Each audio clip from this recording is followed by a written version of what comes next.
guys. I wanted to discuss something very unusual, unique, or surreal with you today. Floating cities.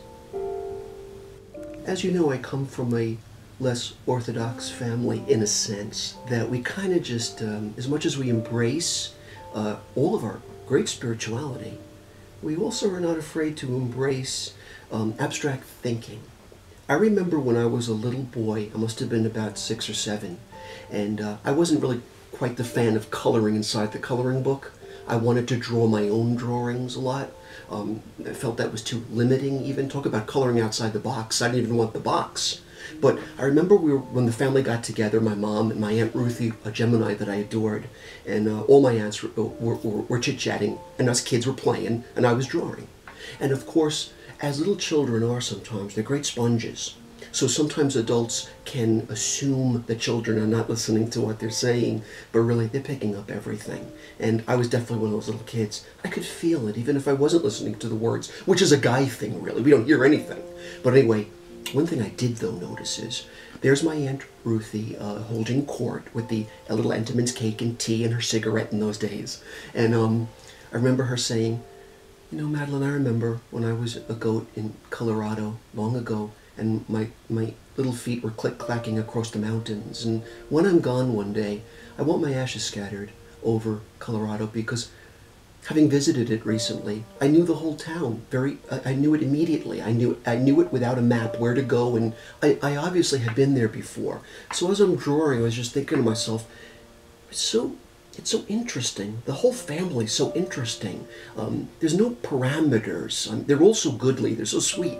But they let their minds really take them to deep and miraculous places. But it was my mother who took me quite surprised once, because being an old spirit, I certainly felt that I knew a lot about metaphysics innately. But I remember she had said something to me which really broadened the horizons of my thinking. I must have been about maybe 9 or 10, and she says to me, quite matter-of-factly, which is so common with the gals in my family, the aunts and my mom, and even my grandparents, great-grandparents even, my mother says to me, "Daniel, I remember in another lifetime when I laid on a beautiful floor, on a marble structure that had 4 columns on all sides, as it floated through space. And I had never thought of such a concept before, as much as I had already by that age been quite indulged to think metaphysically. I never thought in terms of a person, like my mother, being a much older spirit than I am, floating endlessly through some space and time. It had really broadened my sense of anything could happen. The notion never left me. To this day, I know that what she was telling me was a great remembrance and a great truth, that people in some time and place existed not on Earth, but in space. So, people are talking about this now more than ever. You'll have to excuse me if I'm distracted, but Troy is doing something awful. Just a minute. Okay, I've distracted him. Anyway, being as he distracted me. But it got me to thinking about the notion of, my mother had a way of not just envisioning the past, but I'm convinced she had a way of seeing into the future, the gift that she's passed on to me.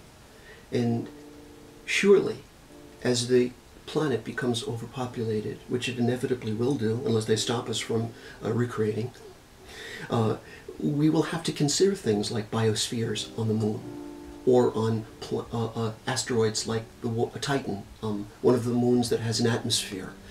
Perhaps in the future, in fact, surely in the future, we'll have to consider other places to live. But her remembrance was beyond anything even Atlantean.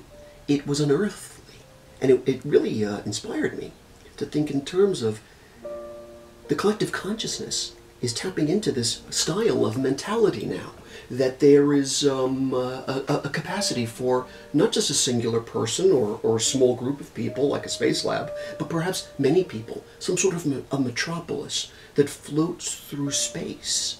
It's going to happen one of these days. And you know what? I'm looking forward to it. It'll be interesting to do the birth chart of someone who's not born on Earth, but born somewhere in the uncharted energy fields of the stars. Something to look forward to. Anyway, I don't want to make a big production out of it. It's something I really have to put a lot of time and thought into before I start to really express some of the details that have been floating through my mind about such imagery. But I've seen it through artists' work. I've seen people try to envision it. I know a lot of people are starting to think about it. And when a lot of people start to think about something and it enters the cosmic, or rather collective consciousness, it ultimately is. It's going to be. It is pretty cool. Getting off the subject, though, that said, that's all I got to say about that matter. I've been doing a lot of prints of my artwork lately. I'm very happy with the way they're turning out. This is a print of the Mae West piece that you might be familiar with. It is a print, which is ironic, but I'm starting to now add the gemstones and tchotchkes. I'm going to put the eyelashes on, glitter them up. I think I'm going to put in a little bit more beauty in the lips and so forth. But I'm very happy with the way these prints are turning out. So someone's already got dibs on the prints. I had to make another one already, another print, so I can work on that one as well. But these are great because they're not just prints; they're turning out to be originals within themselves. It's pretty cool. Okay, so let me just put that down and bring in the reading. Voila! So, let's see what the vibrations have to say when we speak about almost otherworldly things. By the way, check out the t-shirt my wife got me for my anniversary. It's like Mae West doing the reading on a Ouija board. It's kind of cool. Okay, let's see what the vibes have to say when we talk about the future. The vibes say this. Number one, and this is a Grand Trine read, of course, as we're coming close to the end of this particular year. The vibes say this. Number one, we're in the vibrational field of what is a number 9, or what's ruled by what's called Yesod. This vibration represents gain. The thought process here is we are all realizing a common dream. So it's important not to necessarily feel that we're in competition with each other, but we're all entitled to abundance. Nice vibe. Let's see what number 2 says. The second vibrational field today says this.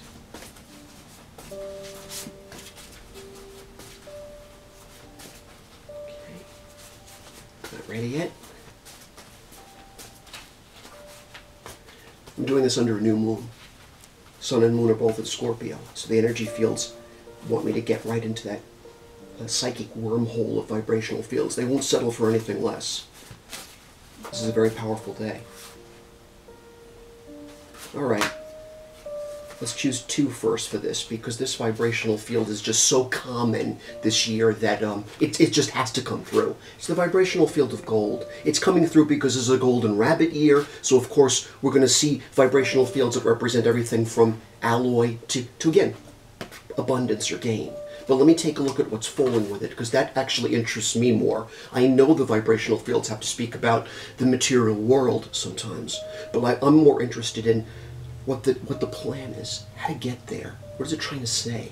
The vibrations suggest you get there via your introspection. By the way, it's another number 9. That's happened twice now in this read. But the vibrational field suggests use your intuition. They say this vibration is very close or akin to God. It's God that wants you to address this game. Excuse any noises in the background, but Troy's doing some sort of a Cirque du Soleil. But the vibrational field suggests, again, it's God's will that you could see abundance. I would hope in 2012, the year of the water dragon, that's exactly what we do. Let's see what the capstone says. Turns out then the Grand Trine read is going to turn into 4 vibes. The 4th vibe says this.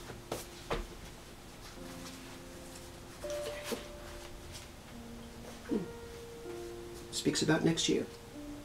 So the vibrational field is talking about the spring of 2012. That will be the year of the water dragon. Then the cycles shifted, finally, because I notice all the movies that are coming out. 11/11/11. Everyone's going to flock to see, whatever that is.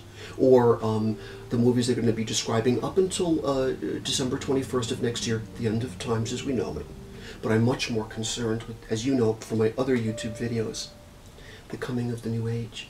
And we know that come the spring of 2012, it's going to start, and it's going to be glorious. And remember, it vibrates to 3 times 3 times 3. So it's very holy, and it's very sacred. And there's a great promise here that there's abundance for all of us.